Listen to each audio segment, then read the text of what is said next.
Welcome to RidgeLife. I'm Tim, and today on Ramblings, guys, I got robbed. Highway robbery. Oh my goodness. Two things.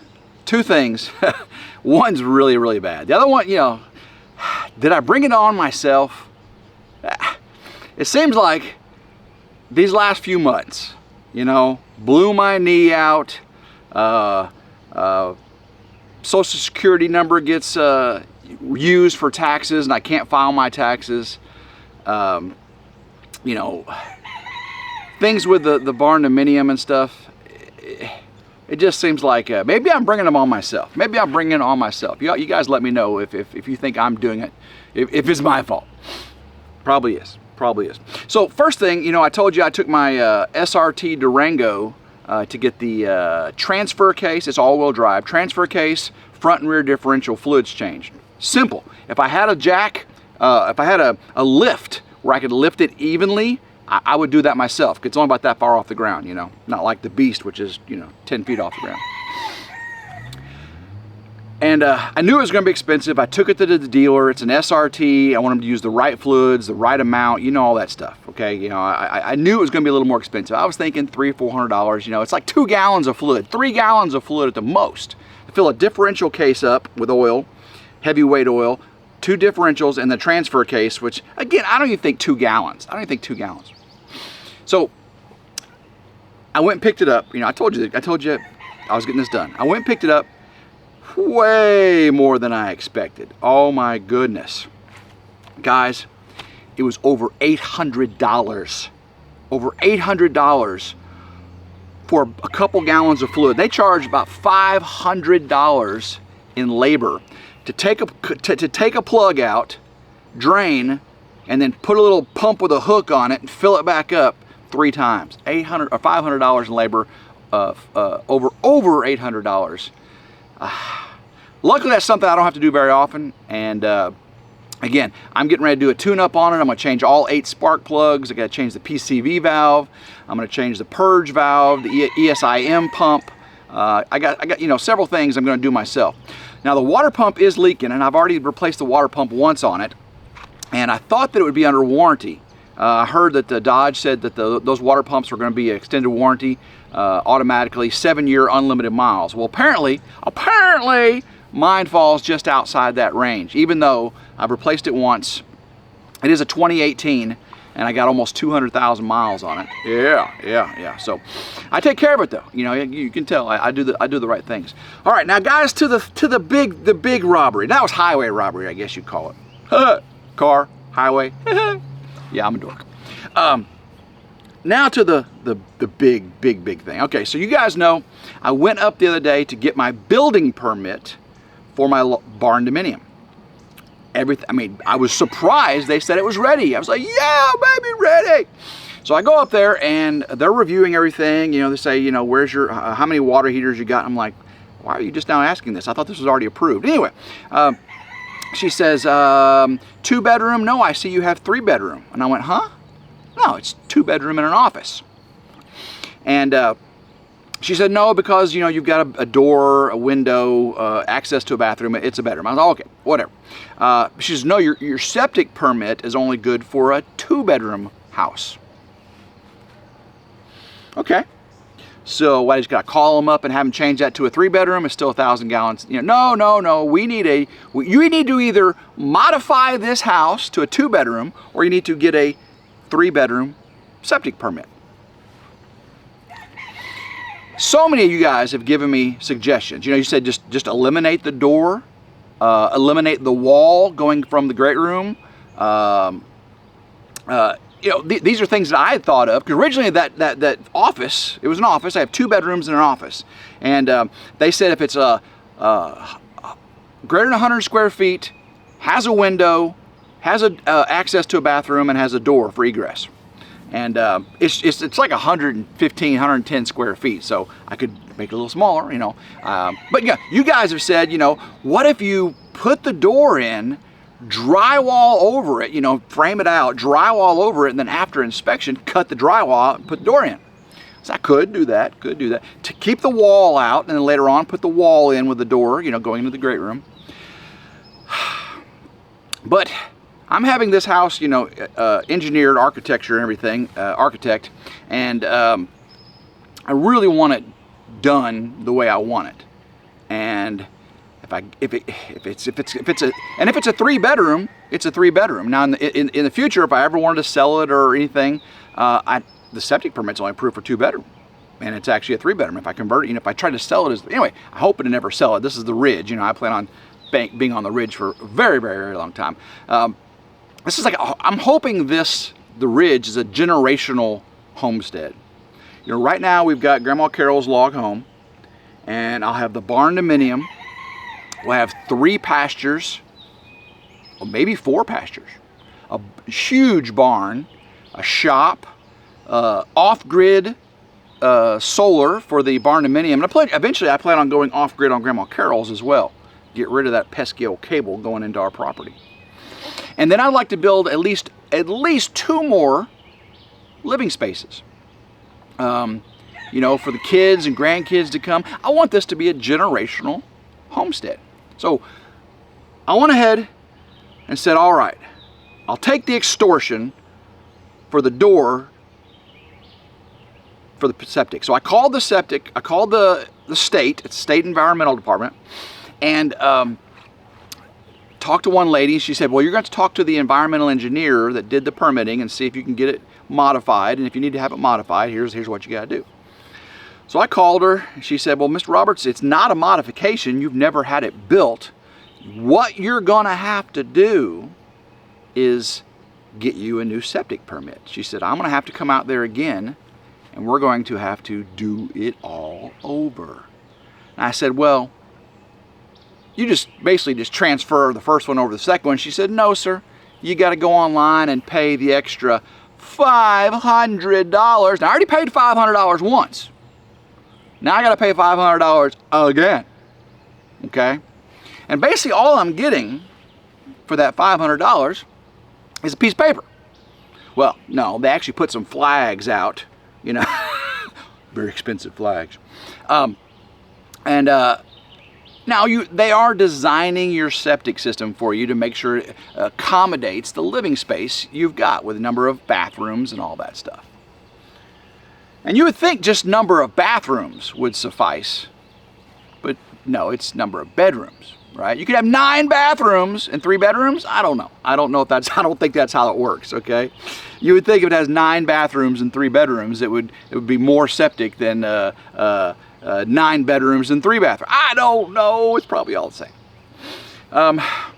So she said, I'll be back out and you'll have to pay the extra $500. All right, well, I paid the $500 and she came back out. And she was very, very nice. Very, very nice. The environmental engineer is very, very nice. She's the same one that did the first permit. And this time, she let me film and interview and talk to her as she was doing it. And next week, you're going to get to see that, okay? And this is actually silver lining, guys.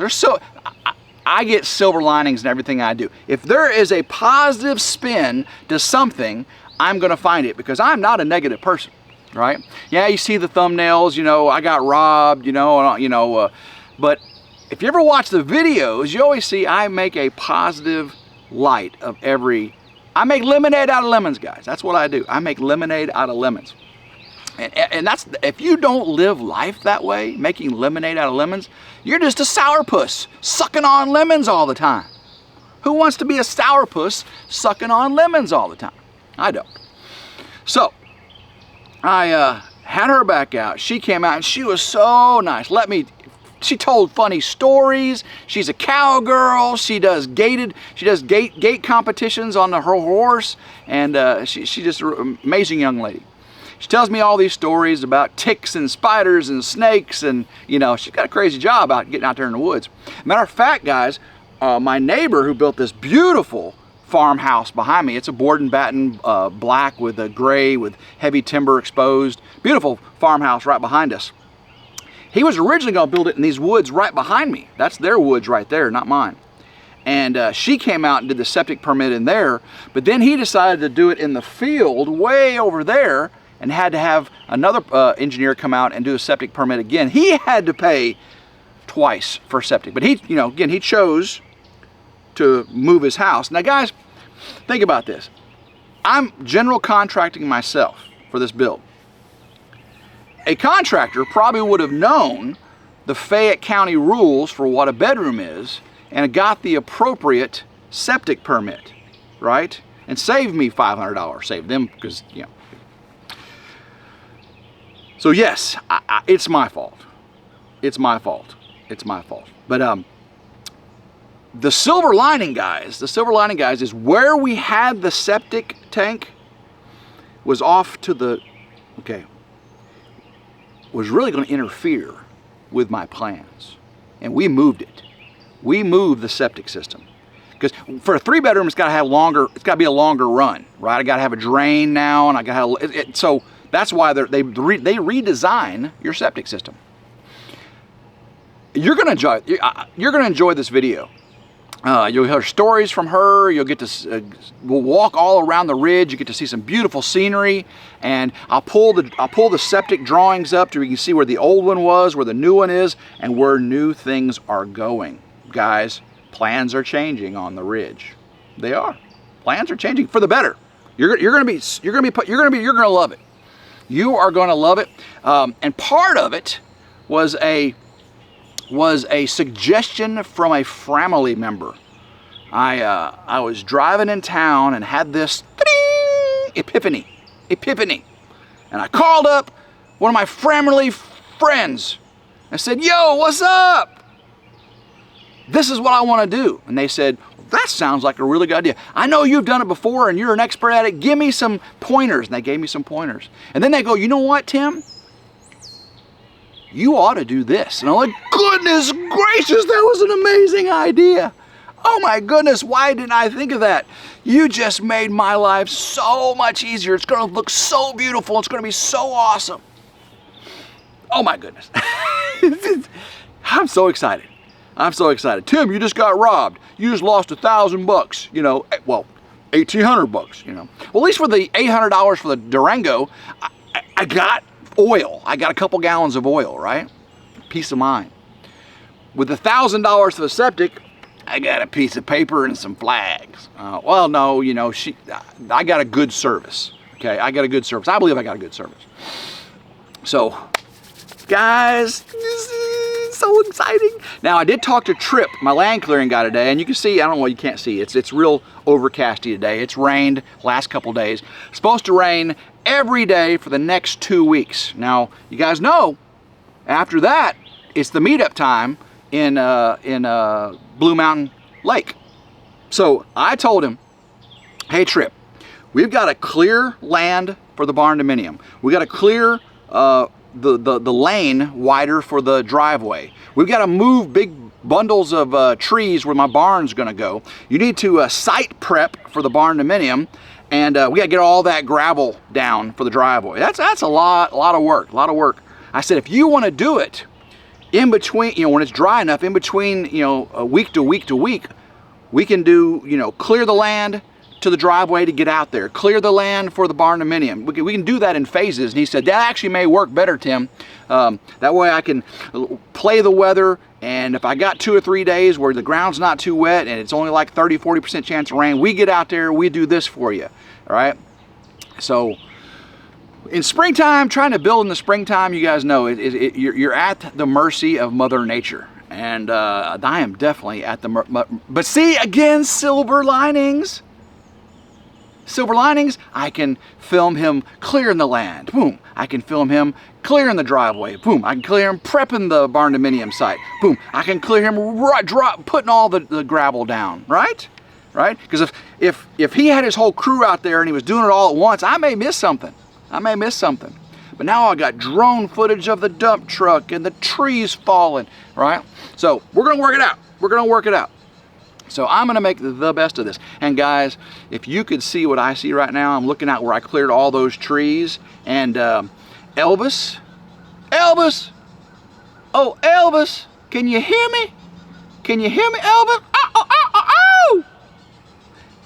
Elvis and the rabbits have left the building. I know you heard him earlier, and he is actually no longer right there. We got storms coming. You know what hit? Oh, you know Elvis is still alive. You know Elvis is still alive. The storms that hit in the Midwest coming and came to the Mid-South. We call it the Mid-South right here in the Memphis area. And guys, it is different over there now. The video for that, I believe, is coming out Monday. Okay, the video for that is did I get it? Did I get him moved in time? All right. Well, you know Elvis is alive. Did I get him moved in time? So that video should come out Monday or sooner. Be on the lookout. What'd y'all think of the premiere of Jin Jin driving the tractor, right? And getting the canopy up. You're like, some people are like, why'd you do a premiere of that? It was fun, you know, because I'm stupid. I ripped it, the wind blew it over, and Jen driving the tractor, and me giving her terrible instruction. That's why I premiered it, because I thought it was funny. I thought, you know, it don't matter what you're doing. If it's funny, it could be entertaining, you know. Oh, goodness. So, yeah, that was fun. But yeah, you're going to see getting the storm after effect and storm management with the animals Monday, and then you're going to see the septic environmental engineer out, and I'll show you the septic drawings and where things are going and what changes are. And then I got to get a video made of what I called the family about this new change, right? I gotta get a video made for that. And of course, Ramblings, you're gonna hear all about it on Ramblings. So make sure you stick around to Ramblings. You get all the scoops before they happen, right? Before they happen.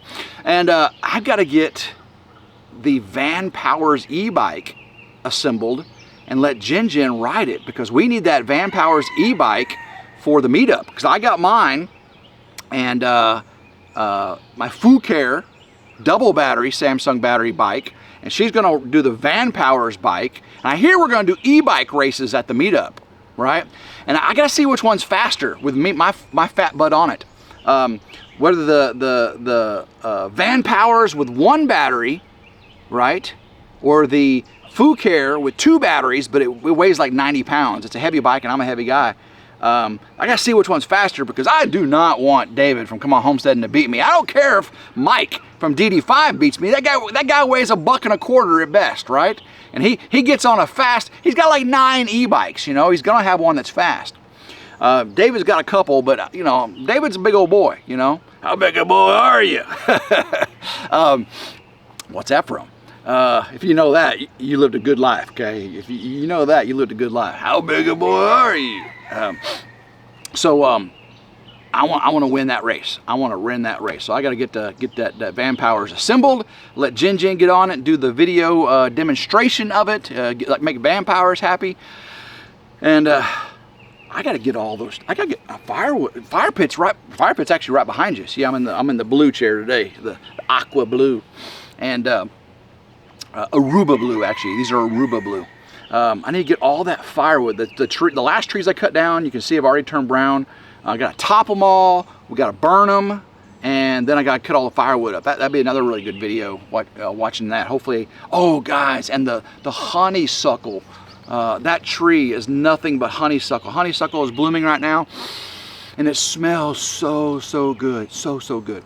And for those of you that stuck around to the end of this, I'm going to give you a piece of information I haven't given anybody but maybe 1 or 2 people. I went to the doctor yesterday. The orthopedic surgeon says I'm on track. I said, well, doctor, when can I ride a motorcycle? I got a brand new Harley Davidson CVO in the garage, and I want to ride a motorcycle.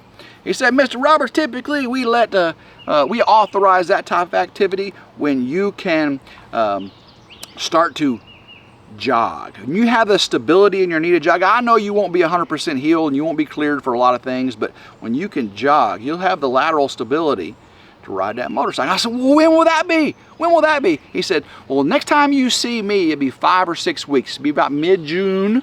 He said, by then, your physical therapist should have you doing that, and you'll be authorized to ride the motorcycle. I called David from Come On Homestead, and he knows. I said, David, we got to get your motorcycle ready. Anthony, you gotta get your motorcycle ready. We're gonna ride in June. I'm planning on it, guys. I am gonna work this knee. I'm gonna work it, and make sure that I can get and do the things I got to do to go woo, woo, woo with the family fellas in the corner. Woo, in the corner. We're gonna do it. All right. So, shh. I'll talk about that more as we get closer to the date, but I wanted to give you all a little background information here. We'll talk about it on live streams and stuff on the RidgeLife too. So, guys, gonna let you go. Got stuff to do here on the Ridge. I got to finish pressure washing the camper. I've got to finish pressure washing the garage and use my foam cannon. That thing was amazing. All right, guys, so I'm gonna leave you there. Until next time, I hope everyone has a blessed day. Keep rambling and go RidgeLife. By the way, Jen's coming tomorrow. Yay!